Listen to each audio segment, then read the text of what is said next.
नमस्कार, आप देख रहे हैं उभरता समाचार। आइए बढ़ते भदोही जनपद की खास खबर की तरफ। दिन शनिवार को बेसिक शिक्षा विभाग के निर्देश के क्रम में ग्राम स्तर पर कंपोजिट विद्यालय सागर रायपुर में बच्चों का शैक्षिकी भ्रमण कार्यक्रम आयोजित किया गया। बच्चों को डाकघर सागर रायपुर में ले जाकर पोस्ट ऑफिस तथा उससे संबंधित जानकारी दी गई। प्रधानाध्यापक इंदु चंद पांडेय ने छात्र छात्राओं को बताया कि दूरसंचार के वर्तमान युग में इंटरनेट, मोबाइल एवं अन्य मल्टीमीडिया के माध्यम से सूचनाओं का आदान प्रदान त्वरित गति से हो रहा है, फिर भी डाकघर का महत्वपूर्ण योगदान है। शासन से निर्गत नियुक्ति पत्र एवं अन्य महत्वपूर्ण दस्तावेज, पार्सल इत्यादि डाक द्वारा ही लोगों तक पहुंच रहा है।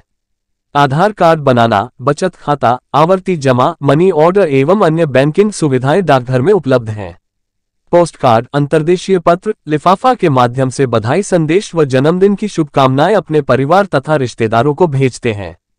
शैक्षिकी भ्रमण में शिक्षक इंदु चंद पांडेय, विजय प्रकाश, सुनीता देवी व शालू आदि प्रतिभाग किया।